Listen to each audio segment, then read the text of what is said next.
Ada lagi yang mengartikan berserah diri dengan lapangan jiwa. Jadi ilustrasi seperti ini. Katanya ada seseorang datang kepada seorang tua yang sedang mancing di danau. Orang tua ini terkenal orang yang bijak, jadi orang ini akan datang meminta nasihatnya. Ya, dia berkeluh kesah, didengerin aja. Akhirnya kata orang tua ini, coba kamu ambil air danau itu. Diambillah sama dia segelas air danau itu. Terus sama orang tua itu dikasih 1 sendok garam. Minum. Diminum, wah dibuang sama dia. Gak enak.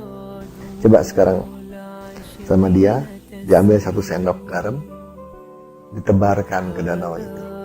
Nah sekarang coba kamu ambil air danau, diambil. Minum. Oh enak, sekarang segar. Maksudnya apa ini? Kalau jiwa kita hanya sebesar gelas, ya kena garam sedikit juga udah kacau rasanya. Tapi kalau jiwa kita selapang danau itu, masuk garam pun gak akan ada artinya. Yang membuat jiwa kita lapang atau sempit itu adalah keyakinan. Kita harus mempunyai keyakinan yang banyak supaya jiwa ini menjadi lapang. Pertama, apakah itu sama dengan tawakal atau dengan pasrah? Kalau bagi saya istilah menjadi tidak penting, tapi maknanya. Kalau diistilahkan tawakal, tidak ada khawatiran dan kesedihan, itu boleh yang berserah diri. Kalau dengan pasrah tidak ada kekhawatiran dan kesedihan, boleh, itu juga masuk ke dalam berserah diri. Istilah tidak menjadi penting, yang penting adalah indikatornya, tandanya, tidak ada kekhawatiran dan kesedihan.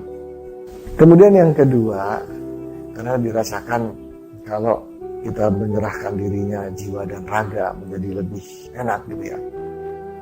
Ini juga jangan-jangan nih istilah. Karena begini, yang dimaksud sebetulnya itu menyerahkan jiwanya. Jiwanya kita serahkan pada Allah, raganya nih ikhtiar. Mbak Dian tadi melakukan sebetulnya tidak jiwa dan raga, jiwanya dipasrahkan. Apa buktinya? Buktinya ke dokter, ya kan? Ada orang yang saya kenal, dia sakit, nggak mau ke dokter, nggak mau kemana-mana. Saya mah tawakal aja sama Allah. Kan penyakit dari Allah. Disuruh ke dokter, nggak mau. Kenapa dokter? Maha penyembuh Allah. Disuruh minum obat, nggak mau. Kenapa disuruh minum obat? Dia minum air putih aja. Nah, ini bukan berserah diri namanya. Ingat ya, berserah diri tadi ada terusannya. Barang siapa yang menyerahkan dirinya kepada Allah, sedangkan dia orang yang berbuat kebaikan.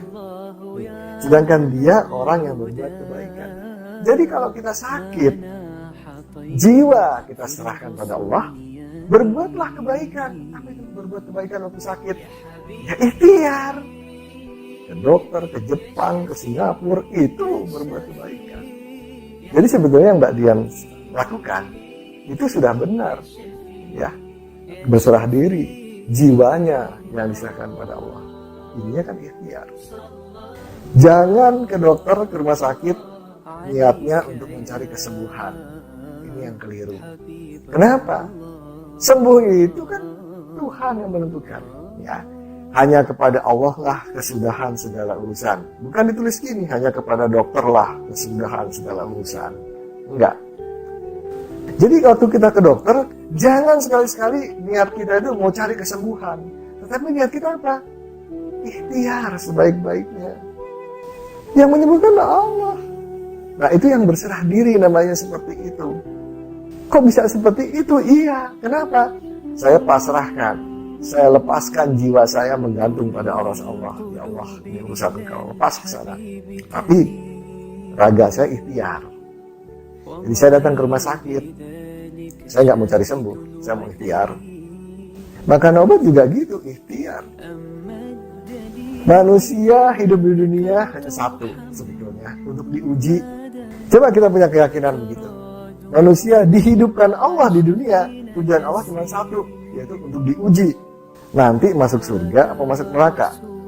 Diciptakan di alam ruh, masukkan ke alam janin, keluarkan ke alam dunia, dimasukkan lagi ke dalam alam kubur, masukkan ke akhirat. Di situ ada surga, ada neraka. Kenapa sih Allah iseng amat? Langsung aja, langsung, gak usah pakai lewat begini ya. Langsung aja masukin surga, neraka. Apa nggak bisa? Bisa. Tapi masalahnya kan nggak ada yang mau ditaruh di neraka. Karena itulah tidak ada jawaban lain selain hidup ini semata-mata hanya untuk diuji. Diuji supaya apa? Nanti di surga atau neraka. Nah, kalau orang yang punya keyakinan ini, otomatis buahnya itu akan sabar. Apalagi kalau kita udah berumur ya, katakan umurnya udah kepala 6. Berarti kan hidup tinggal 3 tahun lagi. Kira-kira begitu. Ya kan? 3 tahun itu waktu dunia. Dibanding waktu akhirat, 1 hari di akhirat, 1000 tahun di dunia. Kita waktu hidup tinggal beberapa detik lagi. Sehingga bisa sabar itu. Kalau ada musibah, nah sebentar lagi kita paeh. Sabar aja kan pahalanya gede. Kalau otomatis keluarnya sabar. Akan bisa begitu. Hidup ini sebentar lagi. Ujiannya udah mau tamat ini. Kapan ujian kita tamat? Waktu kita meninggal. Sebetulnya yang paling enak kalau kita punya keyakinan seperti ini adalah orang yang udah tahu umurnya tuh tinggal beberapa lama lagi. Itu paling enak gitu. Misalnya kata dokter, umur kamu tinggal 1 tahun lagi. Enak gitu. Enak. Mestinya bisa sabar dia. Karena dia tahu. Tapi dia harus punya keyakinan bahwa hidup ini semata-mata untuk diuji. Itulah yang akan menentukan tempat kita surga atau neraka. Mau marah, kan ujian. Tahan aja lah, hidup sebentar lagi. Mau berbuat zalim, hidup sebentar lagi. Kalau keyakinan orang barat, hidup di dunia ini hanya sekali. Bersenang-senanglah dalam hidup yang sekali ini. Orang jadi celaka ini.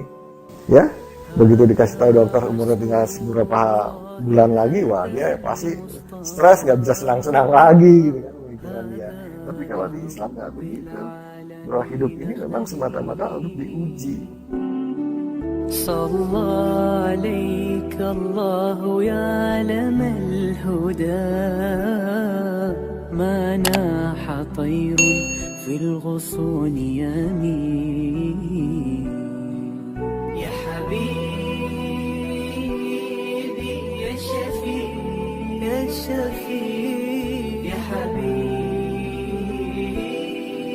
يا شفيع يا شفيع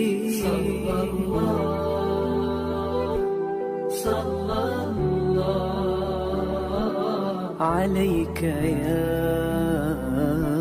حبيب الله